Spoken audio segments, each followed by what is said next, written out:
नमस्कार, आप देख रहे हैं जन टीवी उत्तराखंड और मैं हूं आपके साथ भानु दीक्षित। सबसे पहले नजर हेडलाइंस पर।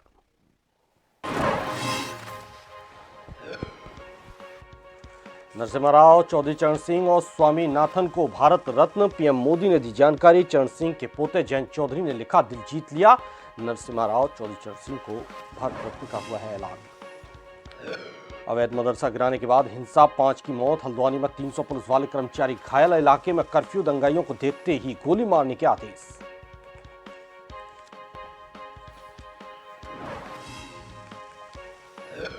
सीएम धामी 2 दिवसीय लोहा घाट, उनका दौरा प्रस्तावित। किसी गांव में कर सकते हैं रात्रि प्रवास। प्रशासन ने तैयारियों का लिया जायजा।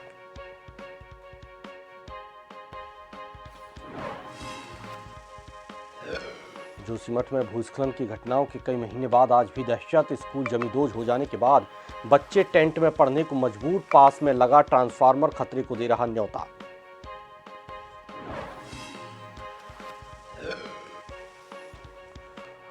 और जसपाल उर्फ विशाल हत्याकांड का पुलिस ने किया खुलासा। 2 दोस्तों ने ही की हत्या। हिस्सेदारी के विवाद में दिया था घटना को अंजाम।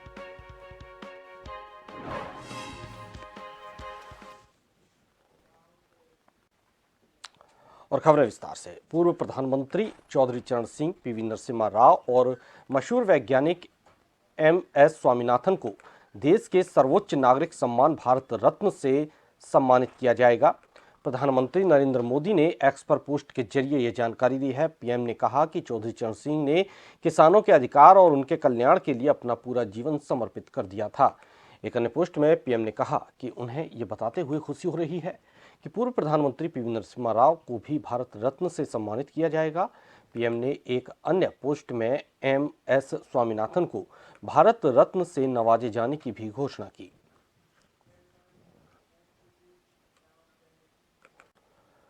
उत्तराखंड के हल्द्वानी में उपद्रवियों ने बनभूलपुरा थाने में आग लगा दी।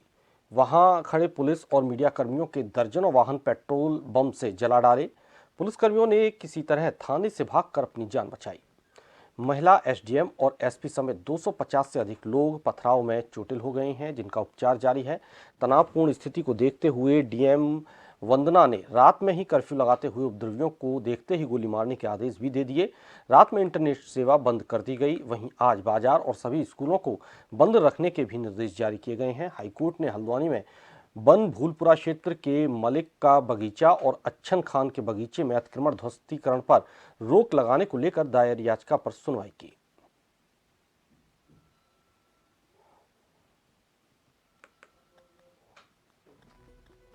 अबे बहुत ज़्यादा हम बहुत बच के आए। बहुत एक घर के अंदर पथराव हुए, एक घर के अंदर घुस गए। हम लोग अंदर घुसे, हम कम से कम 15-20 लोग घुसे थे।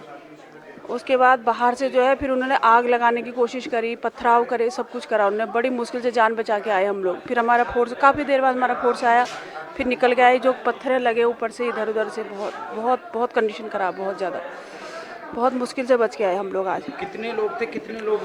हम लोग तो अरे पूछो मत, हर जगह से, हर गलियों से, हर जगह से पथराव हो रहे थे वहाँ पे। तो हर गली, छतों से भी, घरों नीचे से भी, क्योंकि गलियाँ घेर ली थी उन लोगों ने। चारों तरफ से गलियाँ भी घेर ली थी, छतों से भी आ रहे थे।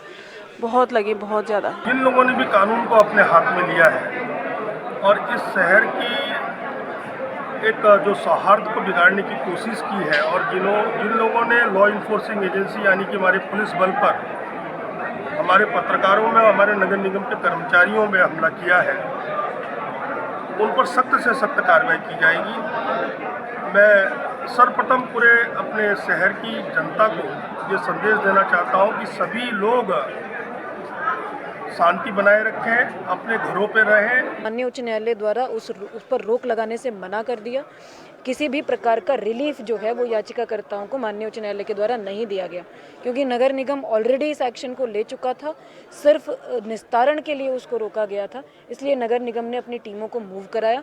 शांतिपूर्वक तरीके से प्रशासन और पुलिस की टीमों ने इस एक्शन को करने की कोशिश करी, लेकिन जिस प्रकार का उपद्रवी तत्वों ने वहाँ रिएक्शन दिया, जिस प्रकार से पेट्रोल बम फेंके गए, बॉटल्स में डीजल भर के और आग लगाने की कोशिश करी गई सरकारी संपत्तियों को, जो व्हीकल हैं, जो पुलिस प्रशासन के वाहन थे, उनको नुकसान पहुंचाया गया, उनको आग लगाई गई। सारी की सारी पुलिस फोर्स और प्रशासन की टीमों पर पथराव किया गया। वो बिल्कुल अनएक्सेप्टेबल है। उसके लिए कड़े निर्देश माननीय मुख्यमंत्री जी के माध्यम से भी दिए गए हैं, प्रशासन की ओर से भी ये हम लोग कर रहे हैं। जो उपद्रवी हैं, जिन लोगों के द्वारा ये घटना कारित करी गई है, उन सब की वीडियो रिकॉर्डिंग्स हमारे पास हैं। एक एक को हम चिन्हीकरण करेंगे, गिरफ्तार करेंगे, उनको कानून के प्रावधानों के अनुसार दंड दिया जाएगा। तो वहीं हल्द्वानी के बन भूलपुरा में पुलिस प्रशासन सतर्क है। सीएम ने भी पुलिस प्रशासन को निर्देश जारी किया है कि दोषियों के विरुद्ध सख्त कार्रवाई की जाए। देहरादून में आईजी नीलेश आनंद भरणे ने कहा कि पूरी घटना पर पुलिस की चौकस नजर है और हालात को काबू करने के लिए पुलिस बल को सख्त निर्देश जारी कर दिया गया है। पूरे एरिया में पुलिस की गश्ती बढ़ा दी गई है, साथ ही इंटरनेट सेवा को भी बंद कर दिया गया है। आईजी नीलेश आनंद भरणे ने यह भी बताया कि अभी स्थिति काबू में है और पुलिस शांति बहाल के लिए लगातार प्रयासरत है। साथ ही पुलिस की तरफ से उपद्रवियों को चिन्हित कर पकड़ने का कार्य शुरू किया है। अभी तक 4 उपद्रवियों को पुलिस ने गिरफ्तार कर लिया है। हल्द्वानी के बनफुलपुरा क्षेत्र में सुबह से ही जो है पैरामिलिट्री फोर्स के द्वारा जो है वो फ्लैग मार्च किया जा रहा है, पेट्रोलिंग की जा रही है। स्थिति को जो है पूरी तरह नियंत्रण में कर लिया गया है। पुलिस पूरी तरह सुबह से चौकस है, अलर्ट मोड पर है, पूछताछ जारी है। सीसीटीवी फुटेज सुबह से खंगाला जा रहा है। अब तक जो है उसमें 15-20 लोगों की जो है वो धरपकड़ की जा चुकी है, जिसमें 4 लोग जो है चिन्हित निश्चित तौर पे चिन्हित किए गए हैं। उनकी जो है गिरफ्तारी की गई है। उसके बाद जो है पुलिस जो है इसमें लगातार जो है अन्य जगहों पर भी अलर्ट है और भी पैरामिलिट्री फोर्स की कंपनी जो है पुलिस के द्वारा मांग की जा रही है। इंटरनेट सेवाएं पूरी तरह रोक लगा दी गई है। किसी भी तरीके की आवाजाही पर जो है धारा 144 लागू होने के वजह से कोई जो जहां का तहां रुका हुआ है और पुलिस जो है पूरी तरह इस मामले को गंभीरता से लेते हुए सख्त है। इसमें जो है पुलिस यूएपी की धारा के तहत भी जो है कार्रवाई इसमें करेगी और उपद्रवियों को बख्शा नहीं जाएगा। इसमें उत्तराखंड के हल्द्वानी में हुई हिंसा में कुछ लोगों की मौत हो गई तो तकरीबन 300 से ज़्यादा लोग जख्मी हो गए। हिंसा के बाद पूरे शहर में कर्फ्यू लगा दिया गया है और उपद्रवियों को देखते ही गोली मारने के आदेश दे दिए गए हैं। मुख्यमंत्री ने अपने शासकीय आवास पर तत्काल आपात बैठक बुलाई और हल्द्वानी की जनता से शांति बनाए रखने की अपील भी की। इस बीच शुक्रवार को हल्द्वानी में राज्य के बड़े अधिकारी पहुंचे। मुख्य सचिव, डीजीपी और एडीजी लॉ एंड ऑर्डर को हल्द्वानी भेजा गया। वहीं उपद्रवियों के खिलाफ पुलिस ने एक्शन की शुरुआत कर दी है। 2 दर्जनों लोगों को हिरासत में लिए जाने की भी सूचना है। इस पूरे मामले पर अब सत्ताधारी दल भाजपा का बयान भी सामने आया है। बीजेपी का कहना है कि जिसने भी ऐसी अप्रिय घटना की है उनके खिलाफ सख्त कार्रवाई की जानी चाहिए। देखिए, कल की जो घटना है बनभूलपुरा क्षेत्र की, वो एक ही दुर्भाग्यपूर्ण घटना है और उस घटना के होने के तत्पश्चात माननीय मुख्यमंत्री जी ने अपने शीर्षस्थ अधिकारियों को बुलाकर बहुत कड़े निर्देश दिए थे कि जो भी असामाजिक तत्व इस घटना में शामिल हैं, इन्वॉल्व हैं, उनको चिन्हित कर कड़ी से कड़ी कार्रवाई इसमें तुरंत की जाए और इस घटना में प्रत्यक्ष और अप्रत्यक्ष रूप से अगर किसी ने कोई भागीदारी की है तो उन पर भी सख्त कार्रवाई की जाए। हमारी पार्टी का सवाल है, हम चाहते हैं कि इस घटना के तत्पश्चात पूरे क्षेत्र में सभी से हम लोग अपील करते हैं कि हल्द्वानी में शांति बनी रहे और आगे इस तरह की अप्रिय घटना न हो। और जिन लोगों ने इस माहौल को खराब किया है, हम सरकार से भी मांग करते हैं उन पे कड़ी से कड़ी। जोशीमठ नगर क्षेत्र के भू धसाव से प्रभावित मूल निवासियों ने अपनी 13 सूत्रीय समस्याओं को लेकर उप जिलाधिकारी को ज्ञापन सौंपा। दरअसल सचिव आपदा प्रबंधन उत्तराखंड शासन रंजीता सिन्हा की अध्यक्षता में हुई बैठक में अवगत करवाया कि वैज्ञानिकों की रिपोर्ट के आधार पर जोशीमठ को 14 संवेदनशील क्षेत्रों में बांटा गया है, जिसके तहत करीब 1200 भवनों को तत्काल खाली कराने की आवश्यकता है। तो वहीं इन 1200 भवनों में रहने वाले परिवार को जोशीमठ से 96 किलोमीटर दूर बमौत गौचर में चिन्हित भूमि में विस्थापित किया जाना है, जिसको लेकर जोशीमठ नगर के ग्रामीणों ने एकजुट होकर बैठकों और ज्ञापनों के जरिए अपना विरोध दर्ज करवाया। विस्थापन के कुछ बिंदु हैं, वो एक ज्ञापन के रूप में उनकी कुछ मांगें थी। माननीय मुख्यमंत्री जी को ज्ञापन उन लोगों के द्वारा दिया गया है। उसमें उनकी अपनी जो मूलभूत कुछ समस्याएं हैं उसको लेकर के वो ज्ञापन में उन्होंने उन चीज़ों को रखा हुआ है और इसको हम माननीय मुख्यमंत्री जी को समुचित माध्यम से प्रेषित करेंगे। मूल निवासी और पुश्तैनी निवासियों के द्वारा अपने अपने यहाँ बैठकों को करने के पश्चात ये जो ज्ञापन बनाया गया है, इसमें 13 मांगे हमारे द्वारा रखी गई है और सभी लोगों की ये मांगे, जिसमें सबसे पहली मांग और जो धरातल पे हमने सभी लोगों से बातचीत के दौरान भी देखा कि सभी यहाँ से जुड़े हुए सभी मूल पुश्तैनी लोगों की एक ही बात है कि हम जोशीमठ को छोड़ के कहीं नहीं जाएंगे। और दूसरा जो विषय आता है वो ये आता है कि अगर सरकार यहाँ पर 1000 करोड़ रुपये का ट्रीटमेंट करना चाहती है तो उस ट्रीटमेंट को किस उसके हिसाब से किया जा रहा है और क्यों किया जा रहा है, जब जोशीमठ के लोगों से कोई यहाँ से अन्य जगह पुनर्विस्थापन और विस्थापित किए जाने की बात की जा रही है। तो यही इस ज्ञापन के माध्यम से हम कहना चाहते हैं कि हम वार्ता के टेबल पर आकर और सभी लोगों के सामूहिक प्रस्ताव के पश्चात ये बात अपनी कहना चाहते हैं कि जोशीमठ का पुनः से ट्रीटमेंट एक बहुत अच्छे व्यवस्थित तरीके से किया जाए, फिर से इन मूल निवासियों की इसी तरीके अनुरूप बसावट की जाए जो कि पुश्तैनी अपने कई। खबर उत्तरकाशी बड़कोट से है, जहां रवाई घाटी का प्रसिद्ध गंगानी वसंत महोत्सव गंगा और यमुना के संगम गंगानी में हर वर्ष की भांति इस वर्ष भी 13 फरवरी से 15 फरवरी तक आयोजित किया जाएगा। बसंत मेले की तैयारियों को लेकर जिला पंचायत उत्तरकाशी द्वारा जनप्रतिनिधियों एवं स्थानीय लोगों के साथ बैठक की गई। जिला पंचायत अध्यक्ष दीपक बिजलवाड़ की अध्यक्षता में संपन्न हुई बैठक में 3 दिवसीय मेले को वृहद रूप देने को लेकर व्यवस्थाओं और मेले को सफलतापूर्वक संचालन करने आदि बिंदुओं पर चर्चा की गई।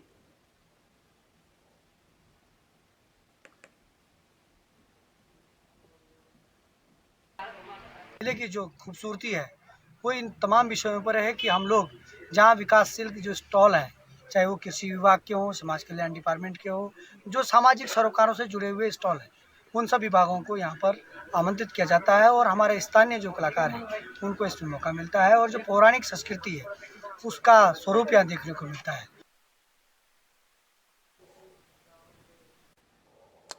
नैनीताल पुलिस ने जिले भर में सत्यापन अभियान चलाया। टीम बनाकर विभिन्न क्षेत्रों में एसएसपी के निर्देश पर सत्यापन अभियान चलाया गया। सत्यापन के दौरान पुलिस ने कई मकान मालिकों और किराएदारों पर कार्रवाई की। पुलिस की कार्रवाई से लोगों में अफरा तफरी का माहौल बना रहा। अभियान के दौरान देखने में आया कि कुछ किराएदार दहशत में आकर पुलिस से बचने के चक्कर में पानी की टंकी पर चढ़ गए और भागने की कोशिश करने लगे। वहीं एक इमारत में बिना सत्यापन के 32 लोगों को पकड़कर चालानी कार्रवाई की गई। पूरे जिले में सत्यापन अभियान चलाया गया था। सुबह ये सत्यापन अभियान 6:30 बजे से चलाया गया था, जिसमें बहुत भारी संख्या में हमारे पास पुलिस बल था और हमारे सारे थानाध्यक्ष, हमारे सीओ साहिबान लगे हुए थे, जिसमें पूरे जिले भर में 600 से भी ज्यादा लोगों का सत्यापन किया गया है और काफी संख्या में लोगों के चालान किए गए हैं। फिलहाल यहाँ रुकेंगे एक छोटे से ब्रेक के लिए।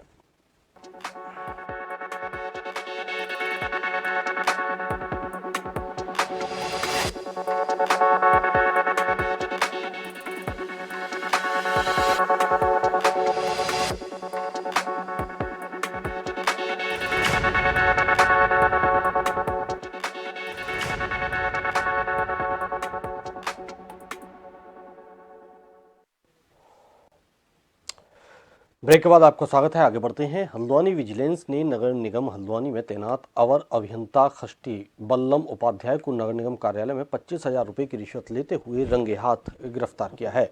विजिलेंस के एसपी धीरेन्द्र गुंजियाल ने बताया कि शिकायतकर्ता ने सतर्कता अधिष्ठान के हल्द्वानी स्थित कार्यालय में आकर शिकायत दी थी कि उनकी कंपनी द्वारा हल्द्वानी शहर में स्ट्रीट लाइटें लगाने का कार्य किया गया और इनके रखरखाव का कार्य भी उनके द्वारा किया जाता है, लेकिन कार्य के संतोषजनक होने का पत्र बनाने के लिए नगर निगम हल्द्वानी के अवर अभियंता रिश्वत की मांग कर रहे हैं। शिकायतकर्ता की शिकायत पर विजिलेंस ने गुरुवार को जाल बिछाकर जेई को गिरफ्तार किया। आज दिनांक को हल्द्वानी बिजनेस सेक्टर की टीम द्वारा नगर निगम हल्द्वानी में हमारे टीम द्वारा 25,000 रुपये की रिश्वत लेते हुए अवर अभियंता खष्टी बल्लभ जोशी को गिरफ्तार किया गया है रंगे हाथों रिश्वत लेते हुए। और ये जो वेंडर कंपनी होती है, जो ये पूरे हल्द्वानी शहर में बिजली स्ट्रीट लाइटें लगी हैं, इनके रखरखाव और लगाने में इनको अनापत्ति प्रमाण पत्र देना होता है, एक क्लियरेंस सर्टिफिकेट। तो उसकी एवज में, देने के एवज में ये 25,000 रुपये की रिश्वत मांग रहे थे, जिसको हमारी टीम द्वारा आज गिरफ्तार किया गया है। तो वहीं जसपाल उर्फ विशाल हत्याकांड का पुलिस ने खुलासा कर दिया है। पुलिस ने जसपाल के 2 दोस्तों को गिरफ्तार किया है। पूछताछ में हिस्सेदारी का विवाद सामने आया। बता दें कि बीते शनिवार को नेशनल हाईवे 74 के पास संदिग्ध हालत में एक युवक का शव बरामद हुआ था, जिसकी पहचान कौशलपुर निवासी जसपाल उर्फ विशाल के रूप में हुई थी। जसपाल डीजे का काम करता था। उसके भाई ने जसपाल के साथ डीजे का काम करने वाले उसके 2 दोस्तों रोहित और मोहित के खिलाफ हत्या की शिकायत दर्ज करवाई थी।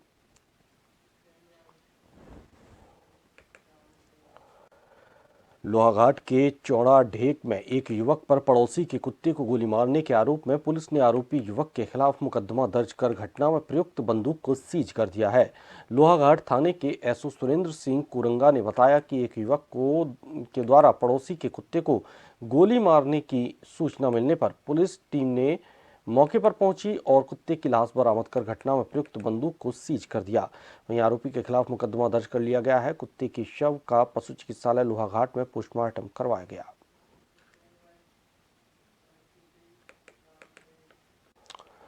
उत्तराखंड परिवहन निगम की पुरानी बसें सड़कों में मौत बनकर दौड़ रही हैं। शुक्रवार को पिथौरागढ़ से दिल्ली जा रही रोडवेज बस के लोहाघाट की वाइन शॉप के पास भीड़भाड़ वाले इलाके में अचानक प्रेशर पाइप फटने से ब्रेक फेल हो गया और बस अनियंत्रित हो गई। बस के चालक गोपाल दत्त ने सूझबूझ का परिचय देते हुए बस को किसी तरह संभालते हुए सड़क किनारे खड़ा कर दिया और बस में सवार 24 सवारियों सहित सड़क में चलते राहगीरों की जान बचाई। वहीं लोगों ने कहा कि उत्तराखंड परिवहन निगम की हालत काफ़ी खस्ता है। निगम द्वारा पुरानी बसों को सड़कों में चलाकर लोगों की जिंदगियों से खिलवाड़ किया जा रहा है।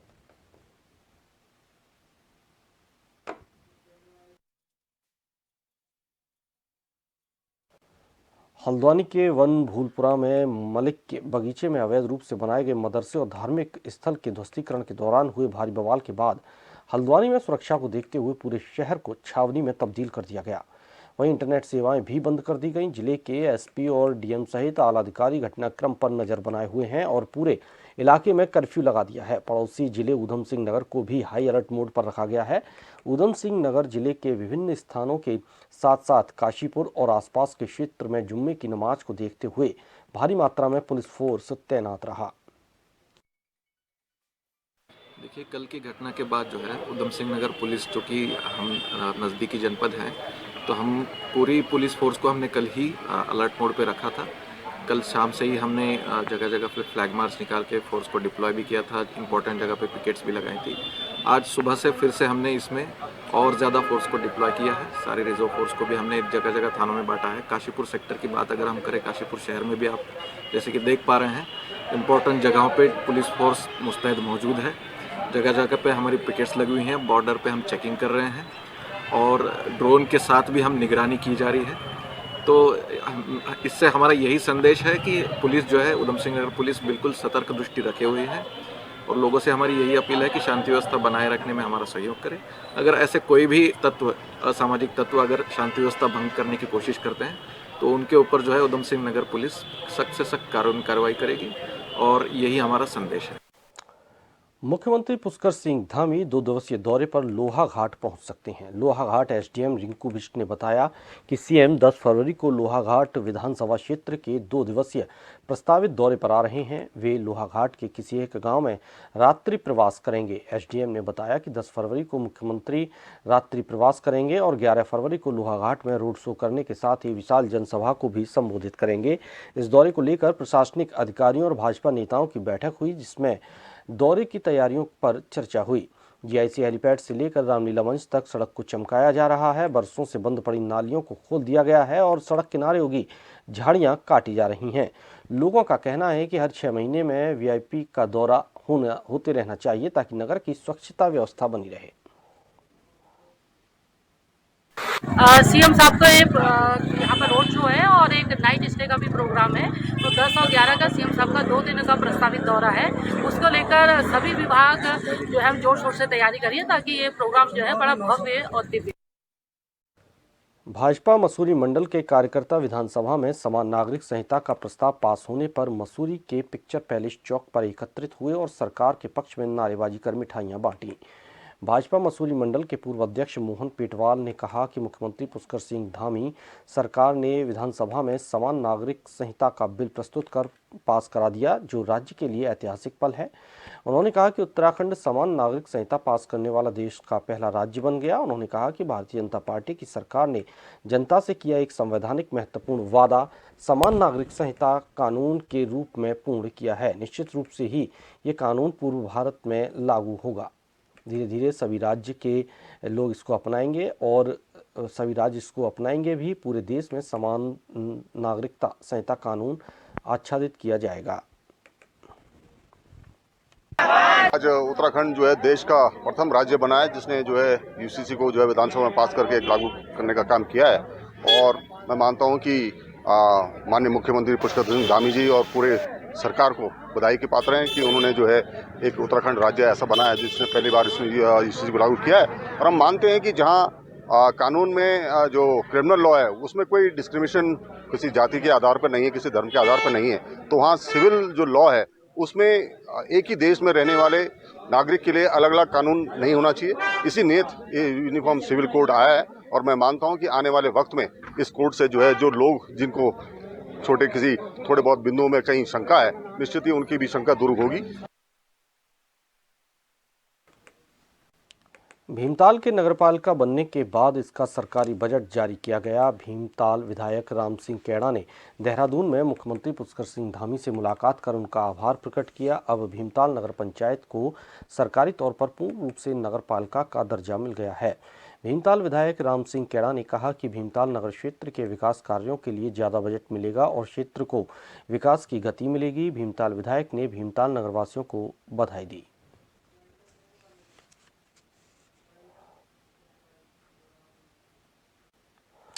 इसी के साथ जन टीवी उत्तराखंड में फिलहाल इतना ही। लगातार अपडेट और देश की ताज़ा तरीन खबरों के लिए आप देखते रहिए जन टीवी।